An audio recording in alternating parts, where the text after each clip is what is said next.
Po kayo napunta sa Bicol, Kapampangan kayo. Paano? Nakasama ko sa Bureau Public School, nagtrabaho ako doon.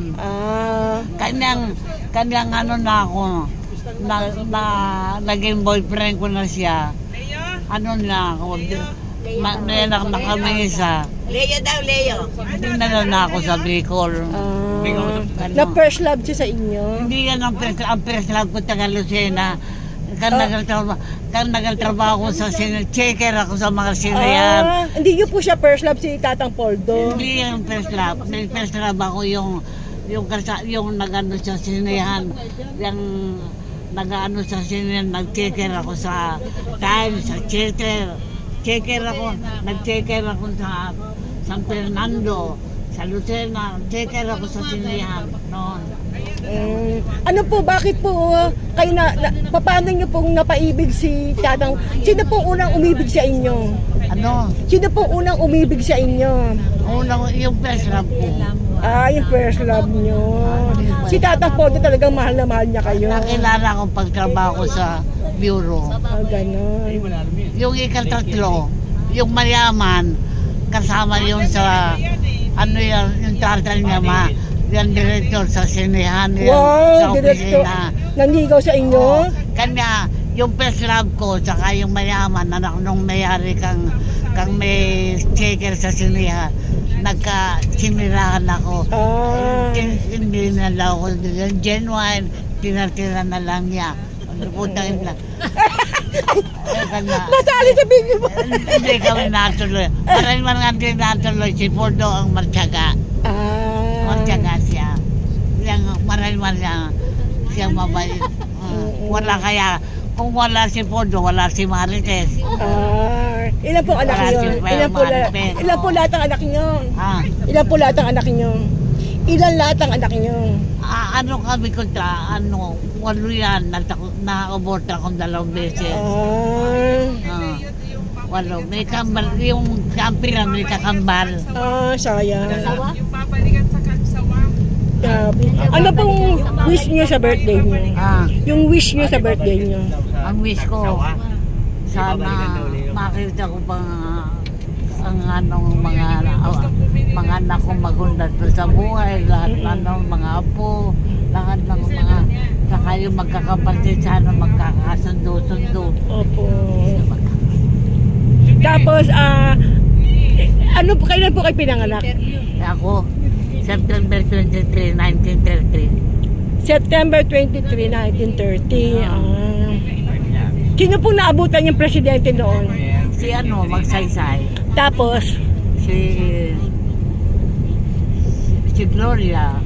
Si Erap. Erap. Oo. Marami na ako presidente. Sa 95 years old niyo, anong wish niyo po sa Pilipinas? Yung wish niyo para sa magandang Pilipinas? Ang wish ko, sana maganda yung mga presidente siyang mag-ibong talagang pag-andal kang sakop niyan, lahat lang ng nasyon na ito, sana maging siya mapayapa, hindi niya pabayaan mag-down ang sakop niya. Ano po masasabi niyo kay Bongbong Marcos? Bongbong Marcos, hindi ko pa na yan si Marcos na ang pigilin ko sa TV, si Wawawin naman na hindi naman na lalabas. Loko-loko yung mga tinulungan ni Wawawi.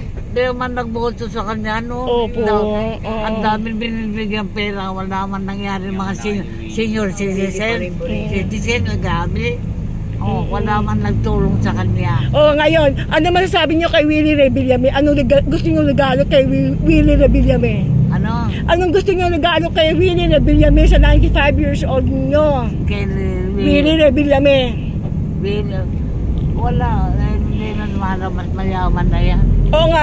Kung tatanong ko kayo, anong gusto niyong regalo?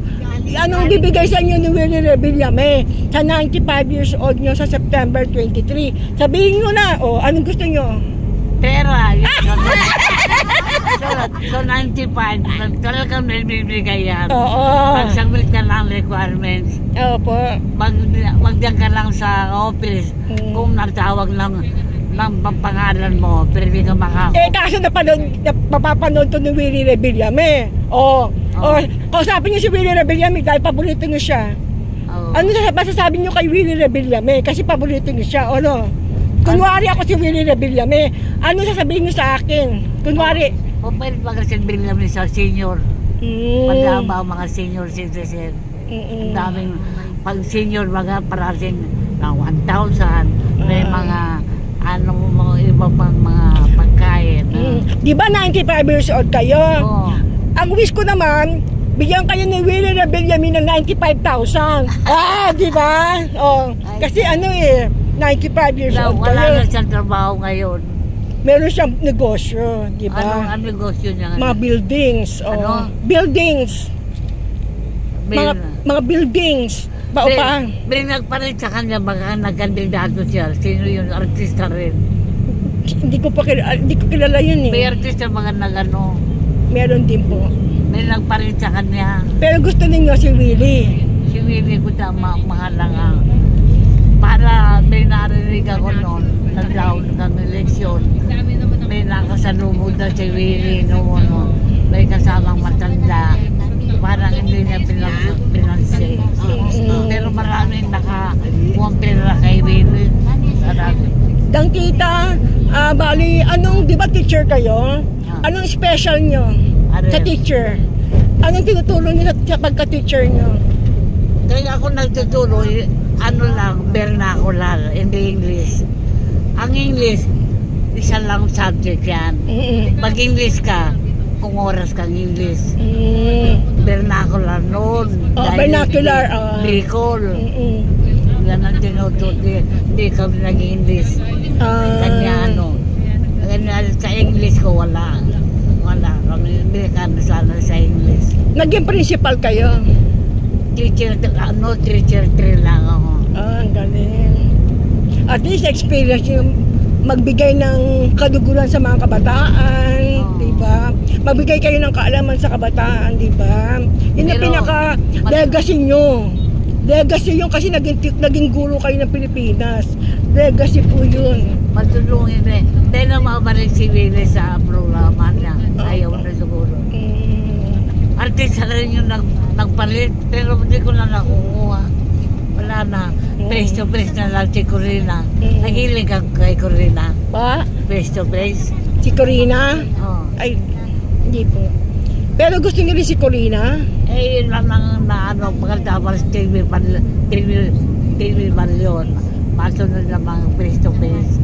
Pag Sabado naman, Sabado Linggo, yung kay anak ni Vilma Santos, Rainbow, gusto ko yan. Saka yung Idol Kid, yung kantaan ka mga bata. Alam niyo po ba, para daw yung hindi ka makakalimot, kailangan nag-iisip ka ng sasalita ka kasi para yung buhay mo mas mahaba. Kasi the more na nagsasalita ka, yung brain mo nagfa-function siya. Yung katulad kayo kaya mahabang buhay nyo. Kasi lahat kayo nagkukwento.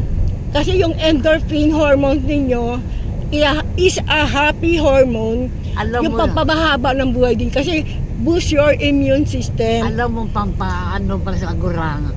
Dapat araw-araw may kausap communication. Opo. Martial ng utak mo. Opo. Teacher kayo, alam niyo yun. Marami kong kaibigan na senior sa baryo. Kanya bisita ko yan. Kasi hindi mo imbitahan nandyan.